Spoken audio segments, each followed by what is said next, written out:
主犯指名が誰になっても、公明党、国民民主党案の政治資金規正法を、立憲民主党、維新、他と協力して可決したら自民が終わりですかね。いや、終わんないと思います。僕ちょっとややこしいんですけど、今まで自民党ディスりっぽいことを言ってるように聞こえると思うんですけど、長期的には自民党支持派なんですよ。本質的には日本というのは1億6000万人が日本の国土のあらゆるところに住んでいて、各地域、各地方というのが日本を支えているんですよ。東京、大阪とかの都市部だけで日本が動いているという誤解をする人が多いと思うんですけど、まず東京だと出生率もう 0.99 で1も切ってるんですよ。なので地方の人たちが子供を作り、産業を作り、物を作り、で工場とかも東京にはないからね、そこで物を作り、結果としてそれが東京の会社が売ってくれるんですよ。トヨタが車を作りますっていうのであって、それを輸出したりとかで稼いだりとかで、ユニクロも別にユニクロの工場は東京都にはないんですよ。日本全体の総力戦で、ただ営業とか交渉に関して優秀な人というのは東京に集まってやってくださいねっていうので、あくまで僕は日本全土の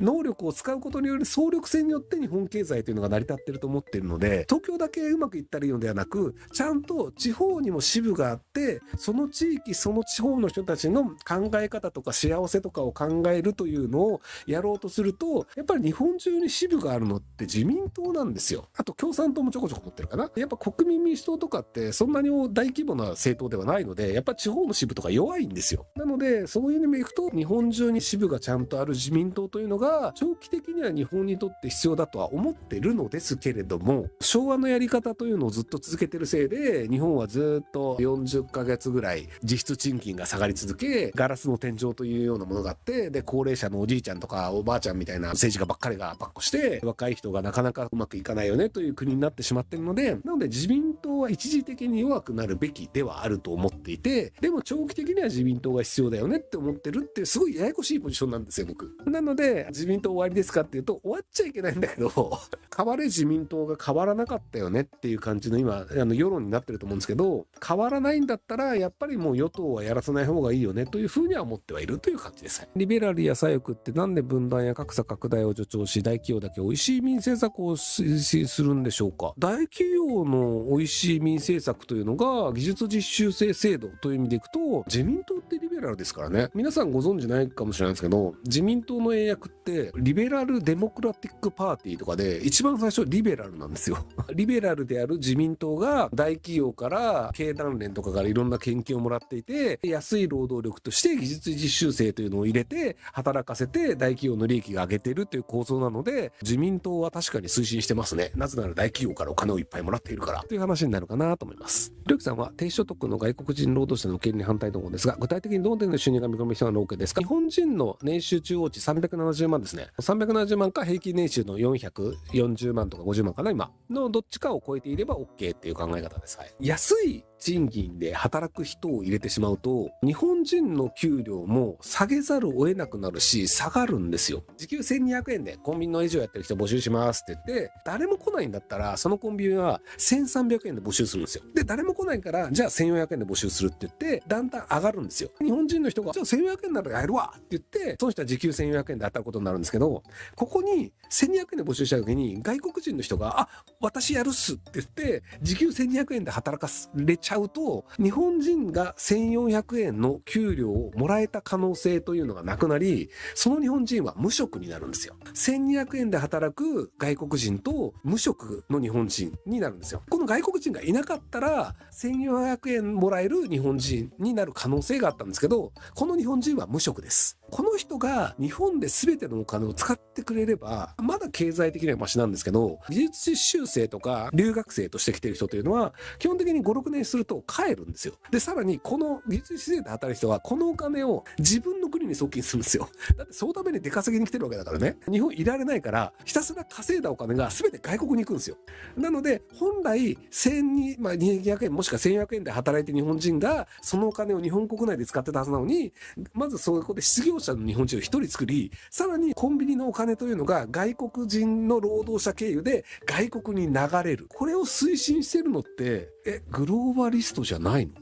ていうふうに僕は思うんですけど、そして何も残らなかったっていう。だから低収入の外国人入れちゃダメでしょっていうふうに僕は思ってるんですけど、はい。日本国内にお金が回らなくなるんですよね。っていうのを岸田さんのね、弟さんがね、技術実習生の経歴企業をやっていて、実習実践増やそうとしてたっていうのがあったりするんですけど、はい。結局日本国内でお金が回らなくて、どんどん外国にお金が流れちゃうと、日本は失業者が増えてしまうっていうのがあって、なので良くないよねっていうのがヨーロッパでも起きてるんですよ。外国人ばっかりが安く働いてしまうので、その国の人たちが失業してしまう。なので良くないよねっていうのがあって、移民問題ですげえ揉めてるよねっていうイメージのあるフランスでも、外国人比率って言うても 10% ぐらいなんですよ。で、日本がね、今3% ぐらいって言われていて、毎年毎年今後も増やしていくって話なので、いずれ日本ではだいぶ大きな問題になってくるんじゃないかなと思うんですけど。なので僕は年収の低い外国人を入れるのは良くないと思ってて、で、外国人の使い方がうまいなというのがシンガポール。日本円でいくと、年収800万円以上の外国人じゃないと、知能労働のビザを出さないんですよね。例えばじゃあス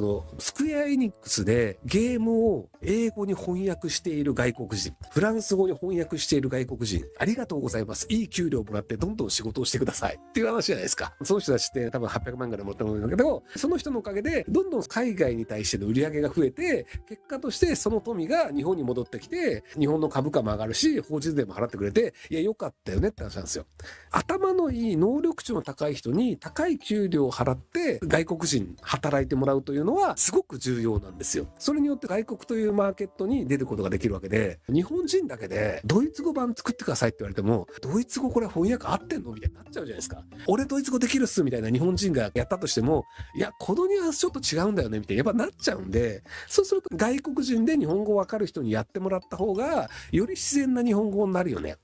っていうので、さらにゲームの感覚とかも分かってもらいたいので、ゲームが好きで日本の文化も分かってフランス語分かる人、英語分かる人働いてくれた方が日本にとって得だよねってなので、僕高い収入を取れる外国人の労働者というのはもうバンバン来ていただいて結構ですと思ってるんですよ。なので低収入の人を増やすというのが良くないよねって話です。僕なんか移民政策どうですかみたいなふわっと聞くのが間違いだと思ってて、低収入の移民を増やすことと高収入の移民を増やすことって全然意味合いが違うんですよ。高収入の富を作れる外国人を増やすことによって日本の富はどんどん減るんですよ。でも低収入で日本人の職を奪って外国にお金を流していくっていうのをやってる労働者を増やすと、それは日本が苦しくなるよねって話で、どっちを取りますかって話なのに、移民政策どうですかって聞かれると、いやいや人からげにするのやめようよって話で、割と自民党の人たちって移民政策は厳しくしなければなりませんとか言ってんだけど、いやいやここの技術実習生毎年増えてますがなみたいな。石破総理来週あたり解散権行使することは、いや僕これ面白いんじゃないかなと思いますけどね。いやだからね、公明党を敵に回して解散権を行使するっていうね、今解散権行使してただ自民党増える可能性結構あるんですよね。コメント欄を割と僕見ているのが、高市さん支持者の人たちって結構分かりやすくコメント書くんですよ。なのでそういう人たちがこの人が言ったのに対してどういうリアクションを取るかっていうのを見てるんですけど、やっぱり参政党支持者と高市さん支持者って被ってて、でどちらかというと高市さんが自民党総裁でやり続けて右の主張をするんだったら、実行力がない参政党に投票するぐらいだったら高市さんにというか自民党に投票した方がいいよねっていう割合結構高そうなんですよね。自民党って仮にこの解散になっても与党になる可能性があるし、与党になって高市さんがもともと言ってたような主張である違法な外国人とかどんどん縛り付けていくぜとかっていうのがやってくれるんだったら、参政党は無理じゃん。参政党与党になる可能性ないじゃん。衆院まだ3議席とかあったりしてでしょ。でも自民党って196議席あるから、じゃあこれで自民党ドーンって伸びました210議席ですってなったら、あと20議席ぐらいは来なかったとしても決選投票でも単独で勝てる可能性あるよねってなるんですよ。っていうのがあって、自民党としてはもう本当に公明党に頼るとかじゃなくて、自民党単独の力をつけた方がいいよね。自民党単独の力をつけられなかったのは公明党と組んでいたせいで弱気な政策しか出せなかった。なので公明党と組まない方が議員席増えるよねっていう風に多分麻生さんはもともと考えていたんだと思うんですよね。なので公明党とは喧嘩別れしてもいいよねっていうポジションで動いたんだと思うんですけど、自民党内の数合わせの能力って麻生さんはめちゃくちゃ強いと思うんですけど、ただ僕が今の歴史上見てる限り、麻生さんって日本人の感覚を読む力はめちゃくちゃ低いんですよ。今回自民党が下野するかもしれない状況なわけじゃないですか。自民党公明党の政権というのがずっと26年間続いたのに、公明党を切るっていうのやって、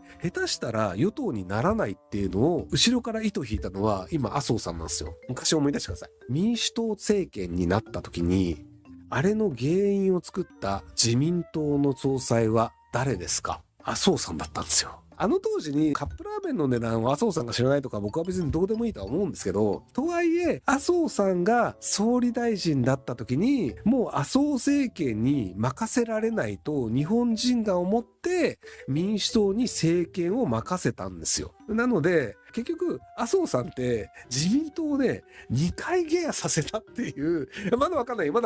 2回下野させるっていう自民党内の歴史で見たらいやいやあなた大丈夫ですか、疫病神じゃないですかっていう結果としてはそうなっちゃうことをやってんですよ。麻生さんそんなつもりないと思うよ。で麻生さんの支持者も派閥もそんなつもりないと思うんだけど、でもね解体屋としての能力はねやっぱめちゃくちゃ高いよね。今回もさせっかくできた連立政権をぶっ壊すっていうのやってるわけでさ、いやーだからねある種ねやっぱトラブルメーカーなんじゃないかな。トラブルメーカーってねトラブルメーカーである自覚がないんですよ。そういう意味でいくとやっぱ麻生さんおもろいなと思いますけどね。はい、そう悪意はないんだよね。本当に多分ね自民党の政治を続けて日本を良くしたいと思って麻生さんやってると思うんだけど、でも自民党が与党から野党に落ちたら日本をコントロールする力を失うわけだから、100% こうしたいがならなかったとしても公明党と組んで 70% でも実現させた方が良くないっていう風に一般市民でやる僕は思うんですけど、でもなんかね麻生さんはね 100% 俺みたいなのやろうとするんですけど、これでだから解散して自民党がめちゃめちゃ勝ってさすが麻生さんすごいっすってなるかもしれないんでちょっとわかんないですけどね。ただなんか今の段階でいくと自民党が政権取れなくするようなことをやらかしてらっしゃる、なかなか厳しい選択をされてらっしゃる方なのでやる気はあるんですけど悪意もなくやってるんでマジどうなんすかっていうね。そうそう公明党以外と組むっていうのがちゃんと道筋作ってやってたらいいんですよ。でも国民民主党玉木さんは総理大臣になる覚悟ありますって言ってて、もう自民党と組む気ないって言ってんじゃん。立憲と組むは 100% ないでしょ。あとはもう維新しか残ってないんですよ。でも維新ももともとそんなに話してないっぽいじゃないですか。あれひょっとして後先考えないとやってんじゃないですかみたいなね。前石原さんが言ってた通り高市さんたちは公明党が抜けることも考えてこの後も考えてる気がしますがどう思いますか？考えてないですね。考えてるのであれば敵を作るべきではないという至極当たり前な結論になるんですよ。なので別に公明党とは表向き仲良くしといて連立は組まないけど主犯指定してもらいたいなとか法案で助けてもらいたいなとかっていうのをやった方が他の政党がこいつらと組んでも大丈夫だなとか組みやすそうだなって思うっていうイメージ作りをやれるはずなのにやってないという時点で僕は何にも考えてないんじゃないかと思ってます。政治家になる気ってどれかありますか？基本ありません。ご視聴ありがとうございます。今回の動画はこちらからの切り抜きになります。ひろゆき LINE スタンプ好評発売中です。概要欄に購入リンクがあるのでそちらから購入できます。よろしくお願いします。